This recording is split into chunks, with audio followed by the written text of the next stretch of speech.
rejected the existence of God.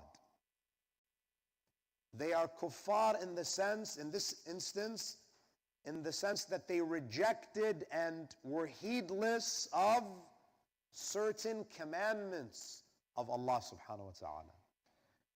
And this ayah is a reference to the Sabbath breakers.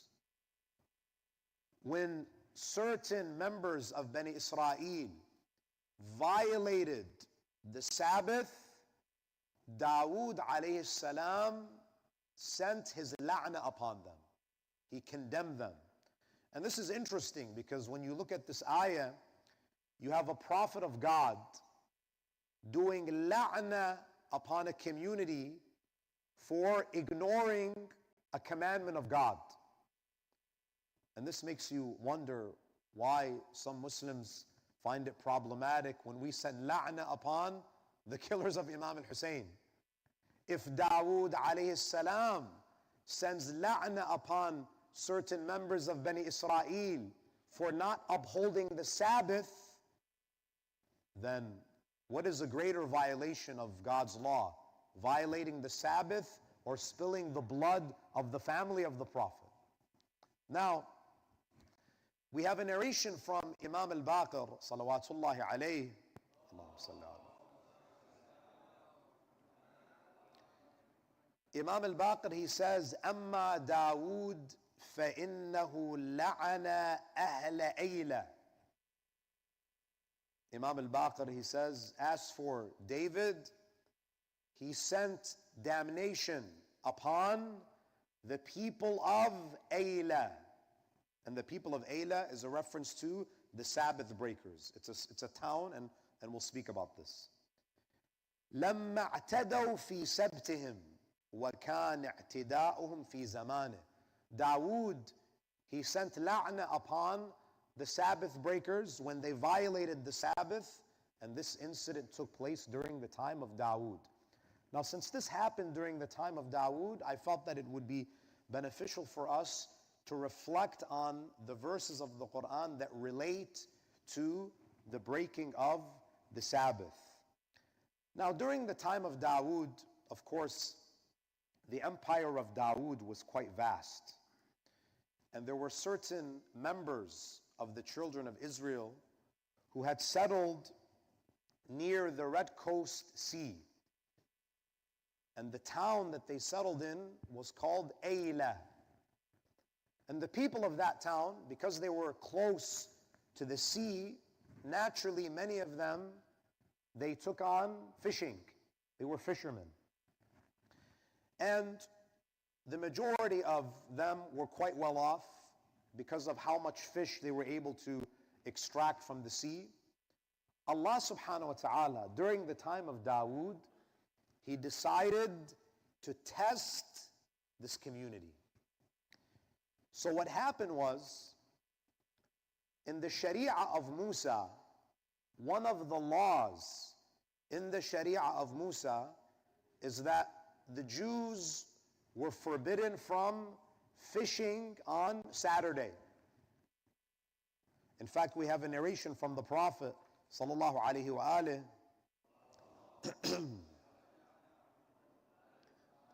where he said, Musa جاء بتحريم صيد الحيتان يوم السبت.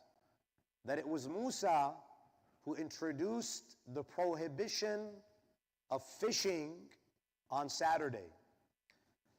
Now, Dawood alayhi salam, yes, he is a prophet. And inshallah, tomorrow night we'll speak about the revelation of the Zabur. But Dawood was not presenting a new Sharia. The Jews, the Israelites, they were all bound to the Sharia of Musa. So Dawood was upholding the law of Musa. So the law of Musa dictated that they're not allowed to fish on Saturday. So what did they do? The Quran tells us, and inshallah we'll speak about this in more detail. Now several of them, what happens is that Monday through Friday, suddenly what happens is the Monday through Friday, there's no fish. In the past, they used to fish throughout every day, fish was available. Suddenly, there is no fish Monday through Friday. Only on Saturday, there are schools of fish that pass by. So Monday through Friday, no fish. And on Sunday, there's no fish. The only day where fish is available is on Saturday, the day of the Sabbath. And according to religious law, they're not allowed to fish. Now, several of them were not able to resist the temptation. This was a lucrative business for them. So they decided to come up with a plan. They started to play games with the laws of Allah. So they said to themselves, let us put our fishing nets on Friday evening, right before the Sabbath begins. We'll put the fishing nets, and then on Sunday, we'll catch all the fish that were captured by the net. So technically, we didn't fish on Saturday. They were trying to manipulate the laws of God. Technically, we're not fishing, right? Just like today, and by the way, if you look at what Israel does today, we're not targeting civilians because the law of Musa says we have to respect civilian life. We are targeting terrorists, and these innocent civilians are just collateral damage. So technically, we're not killing innocent people. It's the same mentality. Playing around with the laws of Allah subhanahu wa ta'ala. So the story tells us that Allah subhanahu wa ta'ala severely punished them for their violation of this covenant. And Allah Azza wa Jal, if you look at the ayat, the verses seem to suggest that Allah ordered them to become apes. He transformed them into apes. And then Allah subhanahu wa ta'ala tells us that this story is a lesson for all people until the day of judgment. Now, in order for us to gain an understanding of these ayat, let's look at the story in a little bit more depth, looking at the specific verses that mention the breaking of the Sabbath. The first mentioning of this story is found in Surah Al-Baqarah, Surah number 2, ayah number 65. Allah subhanahu wa ta'ala, He says, بسم الله الرحمن الرحيم ولقد علمتم الذين اعتدوا منكم في السبت فقلنا كونوا قردة خاسئين. Allah says, and certainly you know those of you who violated the Sabbath, whereupon we said to them, be dejected apes. Now what's interesting is that Surah Al-Baqarah is a Madani surah, meaning that there is a vibrant Jewish community in Medina. What's interesting is that if you look at the biography of the Prophet, we don't have any reports that the Jews of Medina objected to the story. Meaning, it was something that was very well known to them. If this was something that was fabricated and something that was just introduced by the Prophet, they would have said, Muhammad, what are you talking about? This is false. This is an inaccurate presentation of our history. But none of them object to this. This is something that is known that happened in their history. And then Allah says in ayah number 66, فَجَعَلْنَاهَا نَكَالًا لِمَا بَيْنَ يَدَيْهَا. We made it an example for those who were there. وَمَا خَلْفَهَا, and we made it an example for those who are to come later. وَمَوْعِظَةً لِلْمُتَّقِينَ. The story of the Sabbath breakers is an admonishment for all pious people, for all muttaqeen. Now, Surah Al-Baqarah doesn't give us details. It just gives us a snapshot of the incident. If we want more details, we have to go to Surah Al-A'raf. Surah Al-A'raf gives us more details. So if we go to Surah Al-A'raf, Surah number 7, ayah number 163. And I urge all of you, brothers and sisters, to follow along with these verses. In Surah Al-A'raf, verse 163, Allah says, وَاسْأَلْهُمْ عَنِ الْقَرْيَةِ الَّتِي كَانَتْ حَاضِرَةَ الْبَحْرِ. Now, not only is the Quran telling us about this incident, the Quran is telling the Muslims, ask the Jews, ask Bani Israel about this.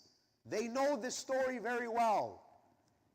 And ask them about the town that was by the sea. وَاسْأَلْهُمْ عَنِ الْقَرْيَةِ, qarya means town, الَّتِي كَانَتْ حَاضِرَةَ الْبَحْرِ. Ask them about the town that was by the sea. And of course, the narrations and even the biblical sources tell us that this was the town of Ayla, right? It was a town of fishermen. Allah subhanahu wa ta'ala, He then says, إِذْ يَعْدُونَ فِي السَّبْتِ, when they transgressed the Sabbath. إِذْ يَعْدُونَ السَّبْتِ إِذْ تَأْتِيهِمْ حِيتَانُهُمْ يَوْمَ سَبْتِهِمْ شُرَّعًا. On the day of their Sabbath, the fish, they come, and the fish, they basically pop their heads out of the water. It's as though the fish are taunting them, that, you can't catch us. You're not allowed to fish. So the sea would be overflowing with fish. وَيَوْمَ لَا يَسْبِتُونَ لَا تَأْتِيهِمْ.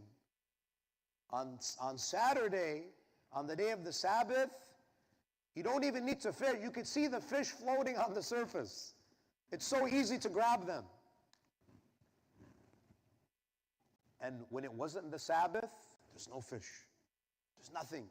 They would fish from dawn all the way until dusk. There's nothing.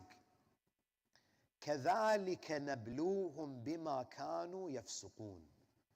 Allah says, thus did we give them a trial because they were defiantly disobedient. He wanted to test them. Then we come to ayah 164. وَإِذْ قَالَتْ أُمَّةٌ مِّنْهُمْ. One of the things that we find about the Quran is that the Quran is very impartial and objective. There are certain ayat where Allah praises some of the pious Jews for condemning their brethren for violating the Sabbath. وَإِذْ قَالَتْ أُمَّةٌ مِّنْهُمْ لِمَ تَعِظُونَ قَوْمًا اللَّهُ مُهْلِكُهُمْ أَوْ مُعَذِّبُهُمْ عَذَابًا شَدِيدًا. When a group of them said, why do you advise a people whom Allah is about to destroy or punish with a severe punishment? From this ayah, we know that there were those who violated the Sabbath. But there was also a group in the community that was condemning that behavior, that was speaking out against them. And there's a third group. There's a third group that's telling them, why are you bothering? Why even bother to advise these people? So from this ayah we understand in the town of Ayla there are three groups. There are the Sabbath breakers, those who are putting in their fishing nets on Friday and then they're retrieving the fish on Sunday, the Sabbath breakers. There are the admonishers, Those who are seeing munkar and they're doing nahi anil munkar. And then there's a third. The third group is what? We can call them the mind your business group. Mind your business. Leave them alone. Why should you advise them? It's none of our business. So the Sabbath breakers, the admonishers, and the neutral party. The neutral party. Where there's haram being committed, it's none of my business. So look at what the Quran says. So now when this neutral party tells the admonishers, why are you bothering yourself with admonishing these people? Allah is going to punish them. You know, sometimes when people commit haram, they say, why? Just leave, Allah will deal with them. Yes, I know Allah will deal with them, but Allah will also deal with me if I don't fulfill my responsibility of nahi anil munkar. So what does the Quran say? When these people who are doing nahi anil munkar, when the admonishers are being questioned about why they are doing this, قَالُوا مَعْذِرَةً إِلَىٰ رَبِّكُمْ وَلَعَلَّهُمْ يَتَّقُونَ. They give two reasons. Reason number one why we are doing nahi anil munkar is مَعْذِرَةً إِلَىٰ رَبِّكُمْ, so that we can be absolved before Allah. Because if we don't, Allah is going to question us. Why were you silent when my laws were being violated? You're not allowed to be indifferent when there's corruption. You have to speak out when sin is being committed. وَلَعَلَّهُمْ يَتَّقُونَ. And maybe our advice will have an effect. Yes, we might not be able to change everyone's mind, but maybe one or two will awaken their conscience, will awaken them from this state of heedlessness. So then what does Allah say in ayah 165? فَلَمَّا نَسُوا مَا ذُكِّرُوا بِهِ. And when they disregarded what they were reminded of. The Sabbath breakers, they were being admonished. Allah says when they disregarded the reminder and the advice, Allah says, أَنْجَيْنَا الَّذِينَ يَنْهَوْنَ عَنِ السُّوءِ وَأَخَذْنَا الَّذِينَ ظَلَمُوا بِعَذَابٍ بَئِيسٍ بِمَا كَانُوا يَفْسُقُونَ. Allah says, I saved one group. There's only one group that I saved. أنجينا الذين ينهون عن السوء. Allah says, I saved those who were forbidding evil. They were the ones who were saved. Now what's the implication when Allah says, I saved those who forbid evil? That means who was punished? The Sabbath breakers were punished, and the ones who were neutral, it's none of my business. Allah says, you're included in the punishment. Because your silence made you complicit. Now when I read this verse, I think to myself, look how severe the punishment was against those who were silent when certain people were fishing on a day that Allah did not allow them to fish. Imagine today, where genocide is being committed and there is silence. Allah subhanahu wa ta'ala, there are some people on the day of judgment, Allah subhanahu wa ta'ala will group them with Benjamin Netanyahu. Ilahi, I did not give the command to bomb Gaza. Allah will say, you were silent. You're with Benjamin Netanyahu. You're with Biden. You're with all of these people because of your silence. Because you said, oh, Allah will deal with them. No, you have a duty. You have a responsibility. You cannot be indifferent. You cannot be neutral. So Allah subhanahu wa ta'ala says, فَلَمَّا نَسُوا مَا ذُكِّرُوا بِهِ. When they disregarded What they were reminded of, أَنْجَيْنَا الَّذِينَ يَنْهَوْنَ عَنِ السُّوءِ وَأَخَذْنَا الَّذِينَ ظَلَمُوا. And we seized the oppressors. The oppressors are the Sabbath breakers and those who are neutral. We seized them with a severe punishment. And then Allah subhanahu wa ta'ala says in ayah 166, فَلَمَّا عَتَوْا عَمَّا نُهُوا عَنْ. So when they were defiant and insolent about that which they had been prohibited, قُلْنَا لَهُمْ كُونُوا قِرِدَةً خَاسِئِينَ. Allah then said to them, be dejected apes. Now some will look at this verse and say, this verse is an anti-Semitic verse in the Quran. And they'll point, for example, to Surah Al-Jumu'ah, where Allah subhanahu wa ta'ala says, مَثَلُ الَّذِينَ حُمِّلُوا التَّوْرَاةَ ثُمَّ لَمْ يَحْمِلُوهَا كَمَثَلِ الْحِمَارِ يَحْمِلُ أَسْفَارًا. This is another anti-Semitic verse. No, the Quran is not anti-Semitic. The Quran is anti-corruption. The Quran also condemns Muslims when they don't behave properly. In the battle of Uhud, Allah subhanahu wa ta'ala condemns the Muslims. مِنْكُمْ مَنْ يُرِيدُ الدُّنْيَا وَمِنْكُمْ مَنْ يُرِيدُ الْآخِرَةِ. Allah doesn't have a personal relationship with anybody. If you do wrong, Allah will call you out. It's not about Jewish, Muslim, Christian. In fact, Allah in the story of the Sabbath breakers, He actually praises some of the Jews for speaking out against those who violated the Sabbath. No. There are verses in the Quran where Allah praises some of the Christians, where Allah praises some of the Jews, and there are verses where Allah condemns some of them, just like He condemns the Muslims. In Surah Al-Jumu'ah, yes, there's an ayah that condemns Bani Israel, but at the end of the surah, there's an ayah where Allah condemns the Muslims. وَإِذَا رَأَوْا تِجَارَةً أَوْ لَهْوًا انفضوا إليها وتركوك قائما. Allah condemns the Muslims that when they see things being sold in the marketplace, they leave the Prophet. Allah criticizes anyone who acts unjustly, who is corrupt, who undermines His laws.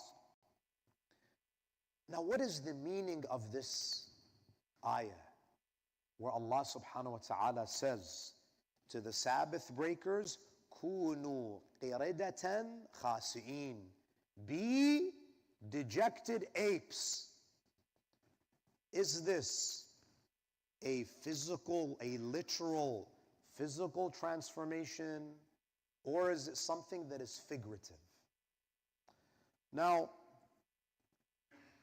there are a number of interpretations when it comes to this ayah. There are some mufassirin, and they're the minority. And when I say minority, I'm talking about like 1%. The minority, they say that no, this is just figurative. Allah subhanahu wa ta'ala is basically saying that your souls are now like the souls of apes. Because apes, sometimes they have this kind of deceptive nature. Allah is changing their souls. And there was no physical transformation. However, the majority of Quranic commentators, they say, no, this was a literal transformation. It was a metamorphosis that took place. There's an interesting comment by Mullah Sadra. He says that there's no need for us to interpret this figuratively. He says the human body, and listen very carefully to this, it's very insightful. Mullah Sadra and even Sayyid Abdul A'la al-Sabzawari, who was the marji after Sayyid al-Khoi, he lived very shortly and then he passed away. A number of scholars, even Ayatollah Jawadi Amuli, they say that the human body is subordinate to the soul. For example, the conditions of the soul have an effect on the body. So for example, When we experience the emotion of anger, when a person is angry, in reality, anger is something that is experienced first at the level of the soul. And this emotion, this feeling, this experience that the soul is having, which is anger, is manifested in the body by, for example, the person's face becoming red and their blood pressure goes up.